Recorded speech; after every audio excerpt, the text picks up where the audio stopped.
Hi പ്രിയമുള്ള സുഹൃത്തുക്കളെ, Israel Hamas യുദ്ധം വളരെ സാഹസികമായും രൂക്ഷമായും തുടരുന്ന ഒരു സാഹചര്യത്തിലാണ് നമ്മൾ ഇപ്പോഴുള്ളത്.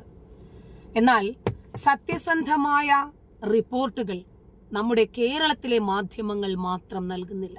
കാരണം കേരളത്തിലെ മാധ്യമങ്ങൾക്ക് ഈ വിഷയത്തിൽ വ്യക്തമായ മതമുണ്ട്, രാഷ്ട്രീയമുണ്ട്, മതപ്രീണനമുണ്ട്, രാഷ്ട്രീയ തന്ത്രമുണ്ട്, വോട്ട് ബാങ്ക് ലക്ഷ്യമുണ്ട്. അതുകൊണ്ട് തന്നെ അവർക്ക് സത്യസന്ധമായി വാർത്തകൾ റിപ്പോർട്ട് ചെയ്യാൻ കഴിയാത്തതുകൊണ്ട് ഗാസയിലെ കണ്ണുനീരൊപ്പിയാണ് തൽക്കാലം ഇപ്പോൾ ഇവരിതിനെ ഇങ്ങനെ കമ്പയർ ചെയ്ത് മുന്നോട്ട് പോകുന്നത്. ഇപ്പോൾ കഴിഞ്ഞ ദിവസം ഒരു ലക്ഷ്മണിന്റെ മുമ്പിൽ എന്തോ കൂടിയുണ്ട്. അദ്ദേഹം ഇന്ത്യയിൽ നിന്ന്, കേരളത്തിൽ നിന്ന് പോയ ഒരു മലയാളി ജേർണലിസ്റ്റാണ്. യുദ്ധഭൂമിയിൽ യുദ്ധവാർത്തകൾ റിപ്പോർട്ട് ചെയ്യുന്നതിന് വേണ്ടിയിട്ട് പോയതാണ്. അദ്ദേഹം പറഞ്ഞ കാര്യങ്ങളൊക്കെ വളരെ ഞെട്ടിക്കുന്നതും ഭയം നിറയ്ക്കുന്നതുമായിട്ടുള്ള വാർത്തകളാണ്. 82-കാരിയെയും മറ്റൊരു സ്ത്രീയെയും കഴിഞ്ഞ ദിവസം ഹമാസ് മോചിപ്പിച്ചിരുന്നു. ഈ 82 വയസ്സുള്ള വൃദ്ധയായ സ്ത്രീയെ ക്രൂരമായി അടിക്കുകയും മർദ്ദിക്കുകയും ചെയ്ത് ബൈക്കിൽ കെട്ടിവെച്ചിട്ടാണ് കൊണ്ടുവന്നതെന്നാ പറയുന്നത്. അഗാധമായ ഒരു ഭൂമിക്കടിയിലെ ഗർത്തത്തിലേക്കാണ് അവരെ കൊണ്ടുപോയത്. നിവർന്ന് നിൽക്കാൻ പോലും സാധിക്കാത്ത ഗർത്തം. ആ ഗർത്തങ്ങൾ, അതായത് ആ ഭൂമിക്കകത്തെ, ഭൂമിയുടെ ഉള്ളറകളിലെ തുരങ്കങ്ങൾ കണ്ടെത്തിയിരിക്കുകയാണ് ഇപ്പോൾ ഇസ്രായേലിന്റെ IDF. അതിനകത്തിരുന്ന് ഒളിപ്പോർ യുദ്ധം നടത്തിക്കൊണ്ടിരിക്കുകയാണ് ഹമാസ് ഭീകരവാദികൾ. ടണലുകളിനകത്തേക്ക് വിഷപ്പുക അയച്ചും പരിശീലനം ലഭിച്ചിട്ടുള്ള വേട്ട നായ്ക്കളെ അയച്ചുമാണ് ഇസ്രായേൽ ഇവരുടെ പുതിയ പുതിയ പദ്ധതികൾ തകർക്കുന്നതും ഹമാസ് നേതാക്കളെ ഇല്ലാതാക്കിക്കൊണ്ടിരിക്കുന്നതും. നായകൾ ഇവരെ കടിച്ചു കുടയുന്ന ഒരുപാട് ചിത്രങ്ങളും വീഡിയോകളും ഇന്ന് തന്നെ സോഷ്യൽ മീഡിയയിൽ വൈറലായിട്ടുണ്ട്. ഇവര് മാത്രം മതി ലോകത്ത്, മറ്റാരും പാടില്ല. എന്തായിരുന്നാലും ആ തുരങ്കങ്ങളുടെ ഉള്ളറകളിലേക്ക് ഇസ്രായേലിന്റെ IDF എത്തുകയാണ്. അവർ നമുക്ക് നൽകുന്ന വിശദീകരണം ഇതാണ്.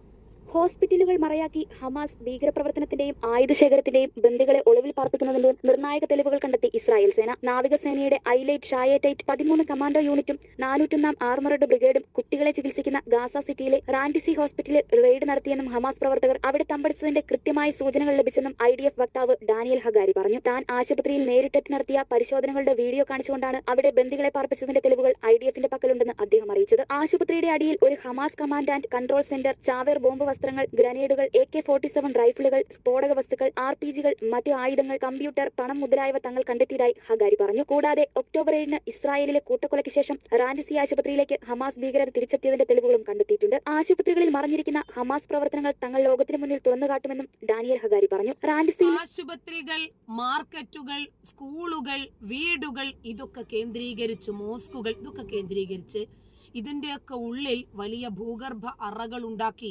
അവിടെയാണ് ഈ ഭീകരവാദികൾ താവളമാക്കിയിരിക്കുന്നത്. അവിടെയാണ് ഭീകരാക്രമണത്തിന് വേണ്ടുന്ന എല്ലാ സംവിധാനങ്ങളും ഉള്ളത്. അവിടെയാണ് വലിയ വലിയ ആയുധ ശേഖരങ്ങളുള്ളത്. അവിടെ നിന്നിട്ട് ഇവർ ഒളിപ്പോർ യുദ്ധം നടത്തുകയാണ് ഇസ്രായേൽ സൈന്യങ്ങൾക്ക് നേരെ.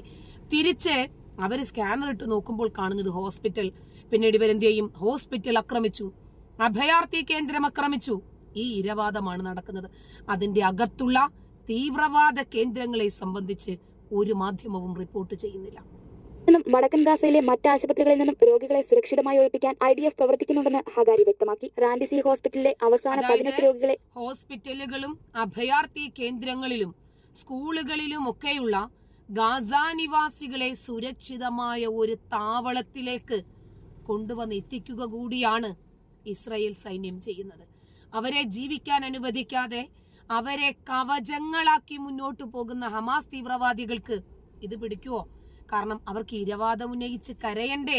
കുറേയധികം സ്ത്രീകളെ കൊല്ലുന്ന, കുട്ടികളെ കൊല്ലുന്ന, ആശുപത്രികൾ ബോംബിട്ട് തകർക്കുന്ന അത്തരം വീഡിയോകളും ഫോട്ടോകളും വിദേശ രാജ്യങ്ങളിൽ, ഇസ്ലാമിക രാജ്യങ്ങളിൽ കാണിച്ചിട്ട് വേണം അടുത്ത ആയുധത്തിനു വേണ്ടി, ഭീകരാക്രമണത്തിന് വേണ്ടിയിട്ടുള്ള പണം സംഘടിപ്പിക്കാൻ.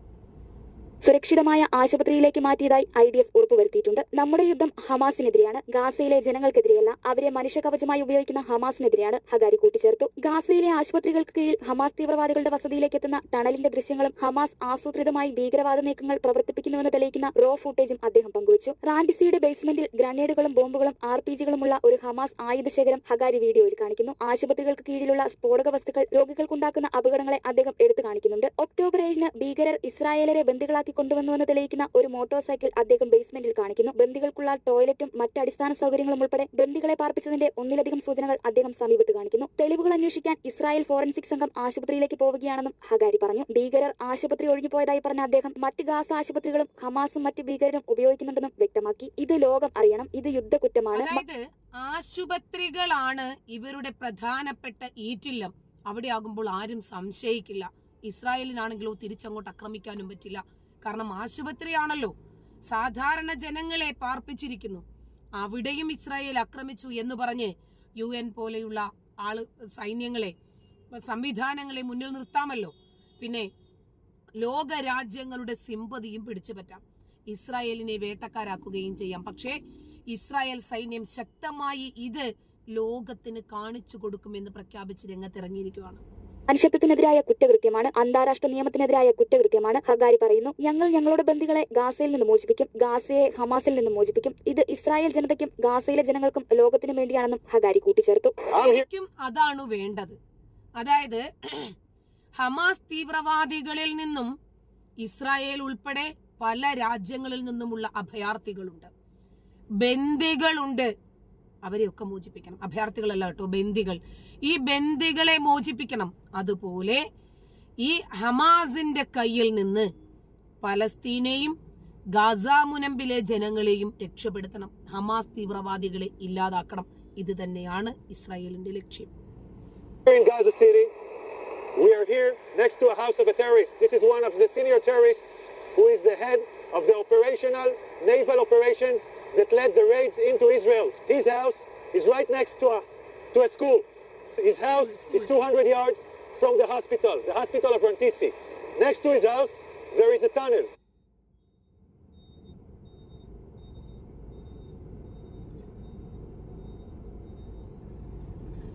Now I want to show you an operational tunnel. The tunnel is built with electricity. We first saw the solar panels, then the electricity goes here, and it goes down directly to the tunnel. Now you can see the tunnel. You can see the tunnel. The tunnel is let down more than 20 meters down. The rowboat found a door that is bulletproof. It's explosives proof, so it looks like a hard evidence, a clear evidence that the hospital direction is connected. This is a cover tunnel. It's part of the same floor, and it slides down here. So it's a cover tunnel, so nobody can find it. This is Rantisi Hospital. And this is the place where I showed you the tunnel. I want you to see. This is the back side of the hospital. Hamas used this hospital. Tonight we have entered into this building. I will show you the evidence. Let's enter into the hospital. We're now entering into the area of the hospital where we had found the evidence. This operation was conducted by Israeli Special Unit, the Israeli Navy SEALs. This is still an operation that is conducting. And I'm showing you the first evidence to see. We are now in the area of the basement of the hospital. I want to show you a room where we found all the gear, the operational gear of Hamas. Hamas is using hospitals, like we showed the evidence in Shifa Hospital. In other hospital, we are now seeing it in live in Rantisi Hospital. An operation still conducting right now. Look at what Hamas is holding inside the hospital. I want you to understand, this kind of gear is a gear for a major fight. These are explosives. These are vests with explosives. Yeah, it's a body vest for terrorists to explode on forces. Among hospitals, among patients, we have hand grenades, Kalashnikovs, and then we have the RPGs. People shooting RPGs from hospitals.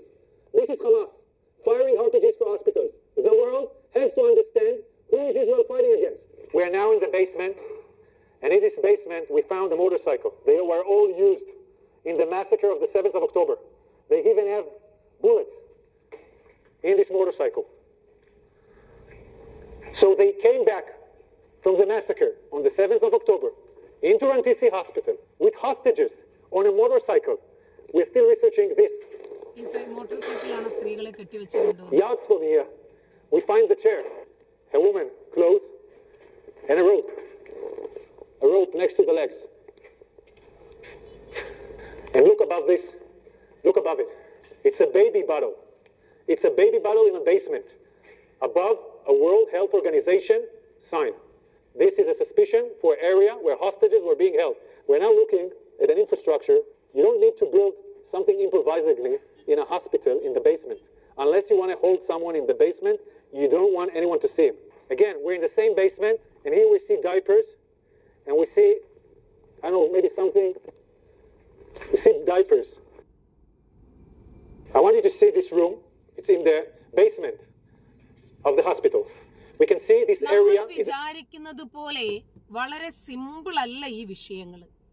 ഹോസ്പിറ്റലുകളും സ്കൂളുകളുമാണ് ഈ ഭീകരവാദികൾ കേന്ദ്രങ്ങളാക്കിയിരിക്കുന്നത്. അതിന്റെ താഴെ 400-500 kilometre ദൈർഘ്യമുള്ള രൂപത്തിലാണ് ബന്ദികളെ താമസിപ്പിക്കാൻ ഈ ഭീകരർക്ക് സുരക്ഷിതമായി മാസങ്ങളോളം ജീവിക്കാനുള്ള എല്ലാ സൗകര്യങ്ങളും ഒരുക്കി വെച്ചിരിക്കുന്നത്. ഒന്ന് ആലോചിച്ച് നോക്കിക്കേ. നമ്മൾ ദിവസവും ധാരാളം മാധ്യമങ്ങൾ കാണുന്നവരാണ്. ആരെങ്കിലും ഇത്തരം വാർത്തകൾ റിപ്പോർട്ട് ചെയ്യില്ല. കാരണം അവരുടെ രാഷ്ട്രീയത്തെ ബാധിക്കും, അവരുടെ മതത്തെ ബാധിക്കും. അവരാരെയാണോ പ്രീണിപ്പിക്കാൻ ശ്രമിക്കുന്നത് അവരെ പ്രകോപിപ്പിക്കും. എന്നിട്ട് നമുക്കിവിടെ സ്വസ്ഥമായിട്ട് നിൽക്കാൻ പറ്റുമോ? അപ്പൊ കുറച്ചൊന്ന് വളച്ചൊടിച്ചിട്ടാണെങ്കിലും സാരമില്ല. ഇസ്രായേലിനെ പ്രതി ചേർത്താൽ ജൂതന്മാർക്ക് വോട്ട് ബാങ്ക് ഇല്ലല്ലോ. മനസ്സിലായില്ലേ? നന്ദി.